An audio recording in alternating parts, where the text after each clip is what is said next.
and welcome. This is a very special interaction we are having with Mr. Shachindra Nath joining us today on the show.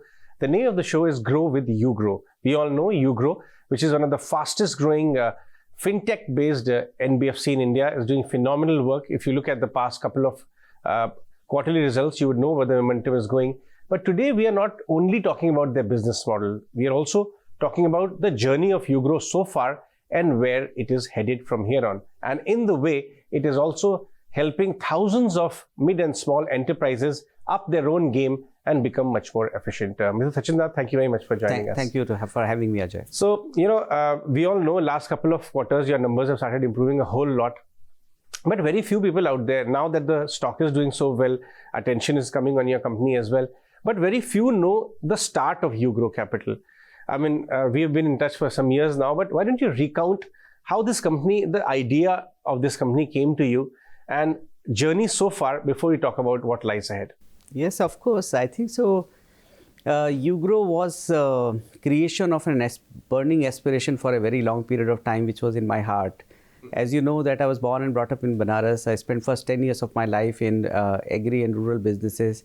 Then I spent 15 years with a large corporate running a financial services business.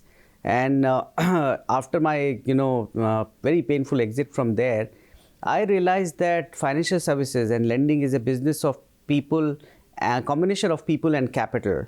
And there has to be some way of creating a new institution, likes of an HDFCs and Axis and ICICI, especially dedicated to small businesses in India. Because generally in lending, either we have focus on large corporate or we have focus on consumer. But the largest segment of our economy, which almost contribute 30% of our GDP, employs more than 15 crore of people, the need of the credit have not been serviced. Look, we all build businesses, we all do jobs, but doing it with a purpose was something which I aspired for.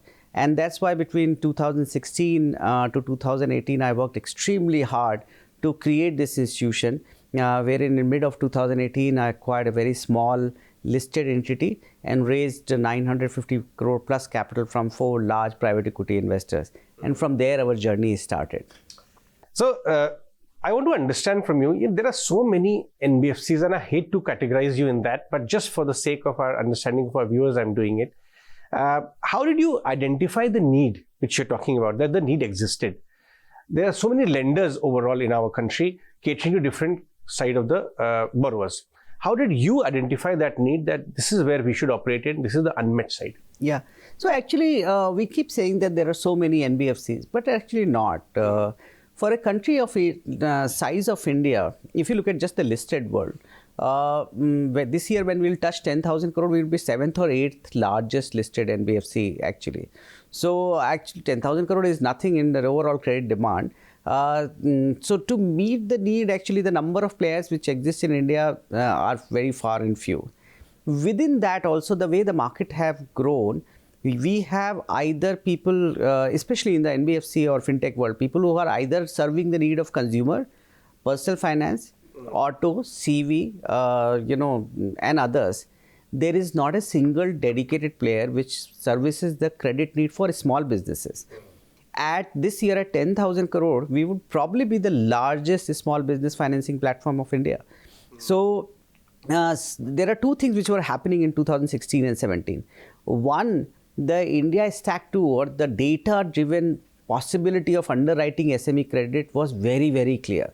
What you have seen has happened from 2008 to 2012 in consumer financing business, which made Bajaj, very successful organization, was very apparent to me that would happen for next decade for SME financing.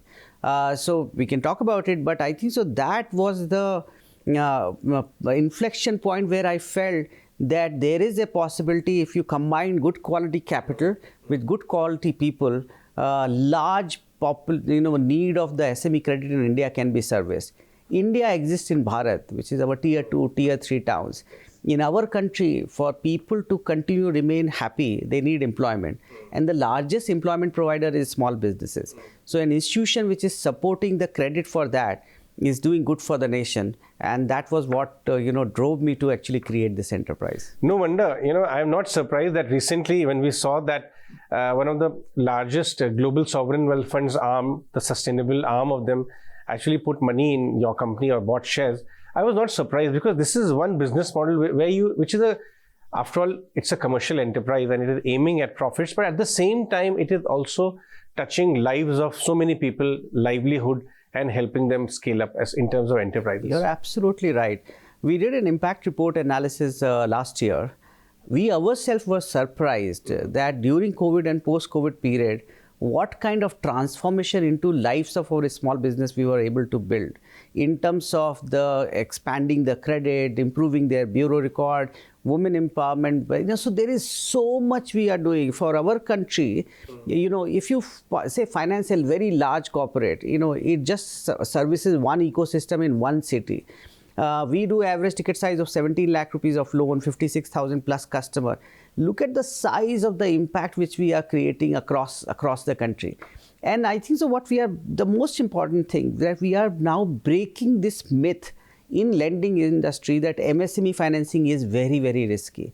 I keep saying, in India, the imandar or the honest person is the one who doesn't have resources, because he worries about his reputation or his image more than a large corporate or a mid corporate. What a point. And if you combine that intent of that small businessman or a small entrepreneur with the data which is available now, you will create a very, very robust business. So I'll come to that point, how this, you are breaking this myth in the market and making your business very anti-fragile, if I can use that term. Before that, when you were setting up this team, so you identified a area which needs attention. This U GRO Capital, as it stands right now, apart from the leadership position which you are at, talk to us about what kind of people you have ensured that come into with you. What technology has played a part in coming together? Yeah, it's a very good question. Nobody ever asked me that. Look at this way. I keep saying that in our time, when we were young, when we were, studying, my parents always used to say that, study very hard, get good grades so that you can get a good job, right? So our aspiration was set limited to be a knocker somewhere, in some form and shape, right? And that is the way the people who are in the age bracket of say 38 to 40 to say 50 band, they're all being created, that class has been created not to be entrepreneurs, but to be an employee of a company. Versus if you go to West, you go to California, my daughter is in Berkeley and, now itself she thinks about entrepreneurship, new business. That has not been there. Now India is changing. So when I was creating this enterprise, the one core factor, financial services professionals are highly intellectual, they're very, very bright, but there is hardly any platform wherein the entrepreneurship within them can be ignited back. So I brought a team saying that if you come to this platform, the ownership is in hands of nobody. Ultimately, management would be the largest owner of this company, whether by number of shareholders or by the intent. And what you want to do, what you want to create, what you want to innovate, this platform would provide that. That is the reason we could attract some of the best talent, people who had experience, but who were willing to unlearn and who were willing to innovate for doing this business. So our management team and team under that, the 2,000 odd people, they are with U GRO because they feel this is their company. And what they want to do is possible over here. So that is the people part of it. Now, in terms of the technology, we divide technology in two pieces. If you look, we say it's a tagline is U GRO is a data tech company. It's a very odd word. Now, why data and tech? Because tech is all pervasive. Everyone is using it. Tech is only for the purpose of what we call process simplification. But data is the heart of our business. So credit decisioning by data is not yet experimented. So 3 pillars of data which started emerging out of 2017, which is the GST, the digitized banking, and the bureau record. And these 3 can create the 3 pillar of lending, which is intent, eligibility, and ability of the customer. So we started using that to do the credit underwriting for SME. 5 years, 6 years back, you go to a small business and say, I want to come and lend to you. He'll say that my revenue is in Kacha, my expense is in Pakka, and come and assess me. Now, it was impossible to do that. But with this tripod of data, actually you can profile a customer and say yes and no within minutes. So that is the combination which we have built, which I think can scale this company to any size and limit over next day. It would go beyond me because obviously, I can't run it forever.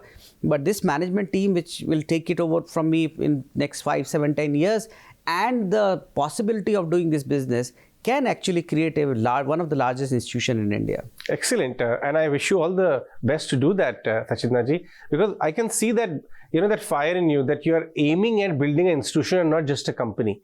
Let's come to the part how, sometimes when we assess a company such as yours only with the size of assets or the loan book, perhaps we are missing the larger point because the ticket size are small. We need to also take the yardstick of how many clients do you have? How many client additions are you making? Because you are operating in an area where ticket size itself is small. So it's not an apple to apple comparison if I do loan book to A versus loan book B. So talk to about that. But I would say that we've not done bad as far as loan book is concerned. Totally. Yeah. Look at our journey. We started in July of 2018. ILFS happened in September of 2018. We started our business April 19. April 19 to March 20 was our first year. That saw the crisis of DHFL, the Yes Bank, the Altico. Still, we deployed our capital of 850 odd crore.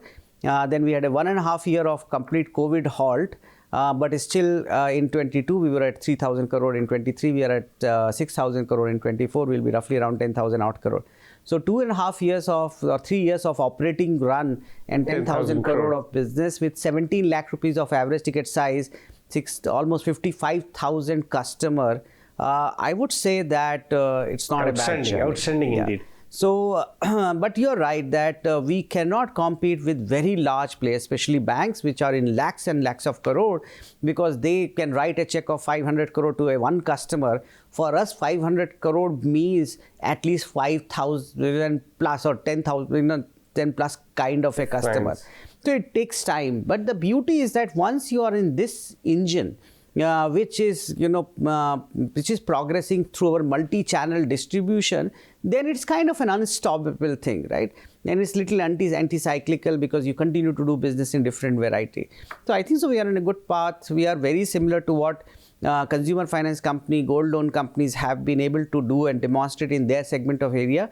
I think so we will be able to replicate that for MSME financing.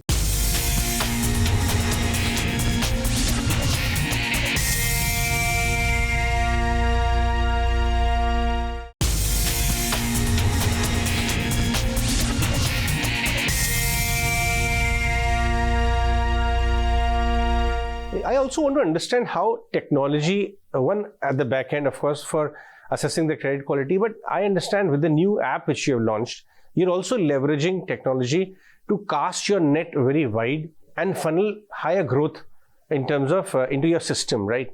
Talk to us about that.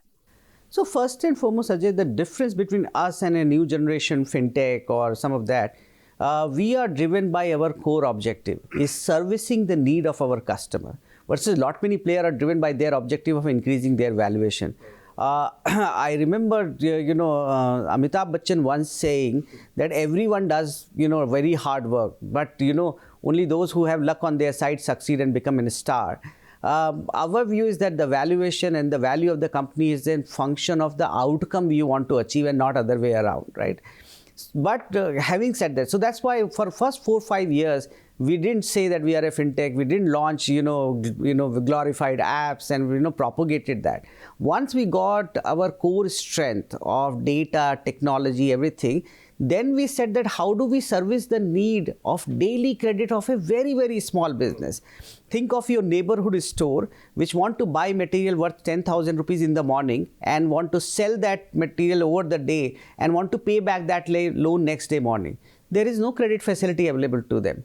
And that's why we launched GrowX. GrowX is an app which anyone can download on their mobile, can provide us 2 sets of data, their Udyam Aadhaar certificate and their banking data, and up to 3 lakh rupees of limit get loaded onto their app immediately, which they can dispense through multiple mode of payments. So this is, I think, a unique revolution which we are trying to create, which will serve the need of daily credit for merchants in India, which are in lakhs and lakhs of population. So your industry tailwind is there. Your business model is unique and operating in a space where size of the opportunity is not an issue.